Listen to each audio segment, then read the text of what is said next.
El libro de Jonás es una historia subversiva acerca de un profeta rebelde que odia a Dios por amar a sus enemigos. Jonás es único entre los profetas del Antiguo Testamento porque estos son usualmente una colección de las palabras de Dios habladas a través del profeta. Pero este libro en realidad no se enfoca en las palabras del profeta. Más bien, es una historia acerca de un profeta realmente malo y desagradable. Jonás aparece solo en otra ocasión en el Antiguo Testamento, durante el reinado de Jeroboam II, uno de los peores reyes de Israel. Y Jonás profetizó a su favor, prometiéndole que ganaría una batalla y tendría de vuelta todo su territorio en la frontera norte de Israel.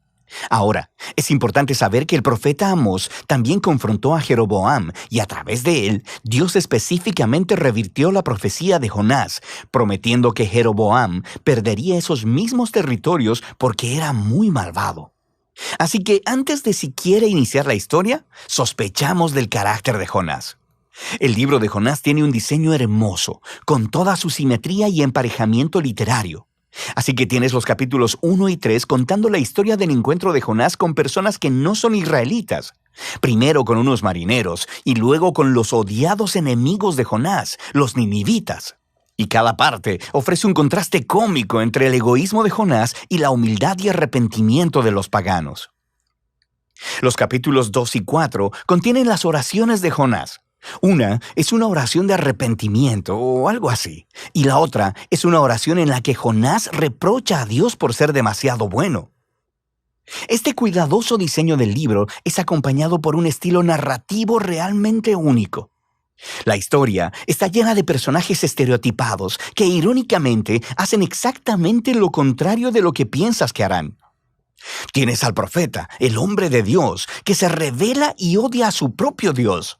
Tienes a los marineros, que se supone son muy inmorales, pero en realidad tienen corazones blandos y arrepentidos y se vuelven a Dios en humildad.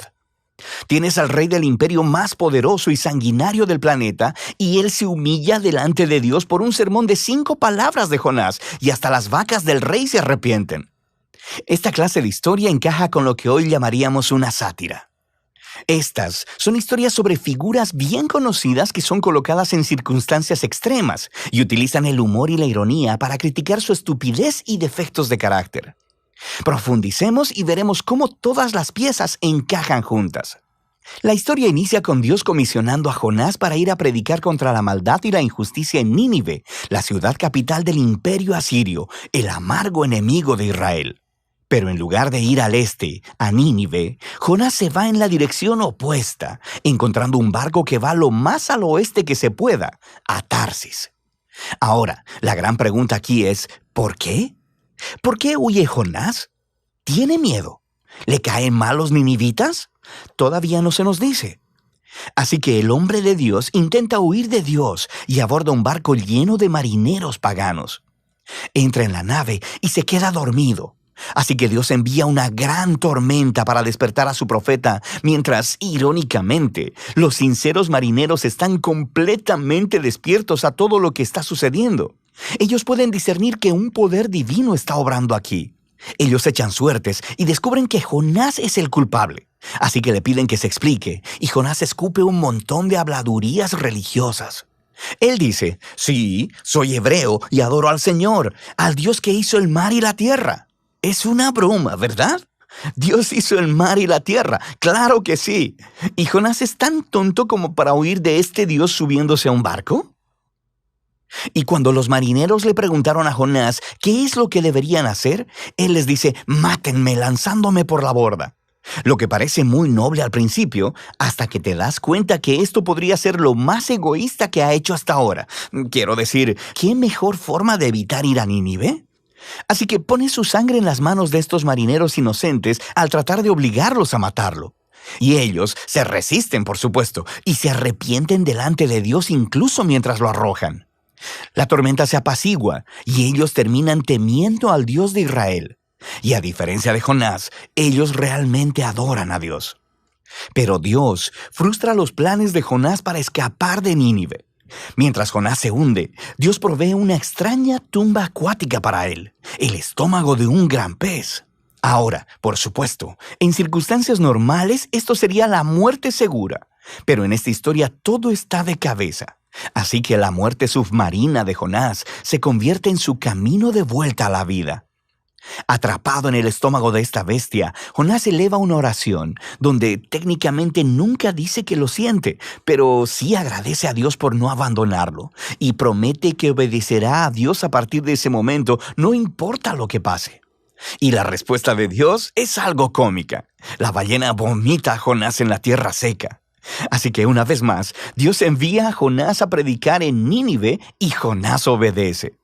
Se nos dice que Nínive era una ciudad gigantesca. Tomaría varios días caminar a través de ella. Así que Jonás tiene solo un día y aquí está su mensaje. En 40 días, Nínive será arrasada. Esas son 5 palabras en hebreo. Este sermón es muy corto y también algo extraño. Quiero decir, mira lo que le falta. No se menciona lo que los ninivitas han hecho mal, ni lo que deben hacer o cómo deben responder. No hay mención de quién los destruirá, y lo más notable, no se menciona a Dios. ¿Qué está pasando aquí? ¿Está Jonás intencionalmente dando la mínima cantidad de información? Es como si él estuviera intentando sabotear su propio mensaje o asegurar la destrucción de los ninivitas. Jonás no está haciendo ningún esfuerzo. Sean cuales sean sus motivos, el plan no funciona, porque tan pronto predica su sermón de 5 palabras, el rey de Nínive y la ciudad entera, incluyendo a las vacas, se arrepienten en silicio y ceniza.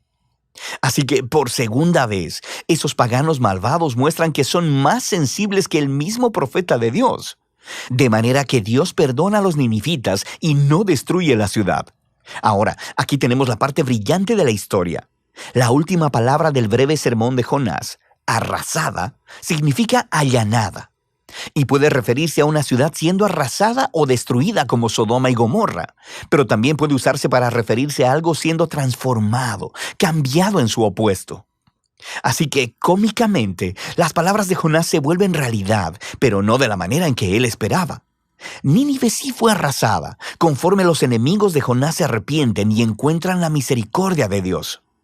El capítulo final une todas las piezas. Jonás está completamente enojado y eleva su segunda oración. Primero le dice a Dios la razón por la que huyó en el capítulo 1. No fue porque tuviera miedo, más bien fue porque él sabía que Dios era muy misericordioso. Y esto es genial. Jonás cita la propia descripción de Dios de sí mismo del libro de Éxodo y se la echa en cara a Dios como un insulto.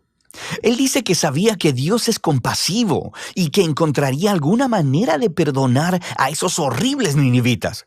Puedes oír el disgusto en la voz de Jonás. Después, Jonás interrumpe la conversación y ora porque Dios lo mate ahí mismo. Él prefiere morir antes que vivir con un Dios que perdona a sus enemigos. Afortunadamente para Jonás, Dios no accede y simplemente pregunta si el enojo de Jonás es justificado. Jonás ignora la pregunta y se va a las afueras de la ciudad a acampar en una colina cercana para esperar y ver qué sucedería. Ya sabes, puede ser que los ninivitas se arrepientan de haberse arrepentido y acaben rostizados después de todo.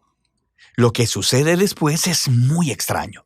Dios provee una planta para darle sombra a Jonás y eso lo pone bastante feliz. Pero luego, Dios envía un pequeño gusano para comerse la planta, así que Jonás pierde su sombra. Y luego, en el calor del sol, Jonás le pide a Dios una vez más que lo mate. Dios una vez más le pregunta a Jonás si su enojo tiene justificación, y Jonás ladra. ¡Claro que sí! ¡Solo déjame morir! Y esas son las últimas palabras de Jonás en la historia. Las últimas palabras de Dios son las que concluyen el libro.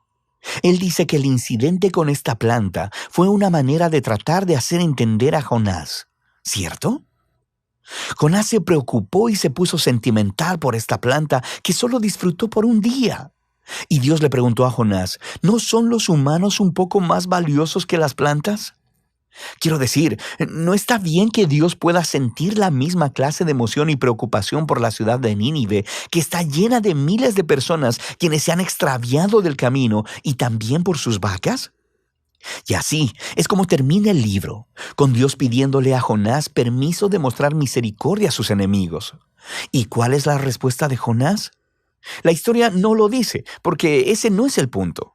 El punto es que el libro quiere incomodarte. Y las preguntas de Dios en realidad son dirigidas a ti, el lector. ¿Te parece bien el hecho de que Dios ame a tu enemigo? Así que este libro pone un espejo frente al lector. En Jonás vemos aumentadas las peores partes de nuestro propio carácter que deberían generar humildad y gratitud porque Dios ama a sus enemigos y porque soporta al Jonás que hay en nosotros. Así que esta extraña historia se convierte en un mensaje de las buenas nuevas sobre la grandeza de la misericordia de Dios, lo cual debe retarnos hasta lo más profundo. Y ese es el libro de Jonás.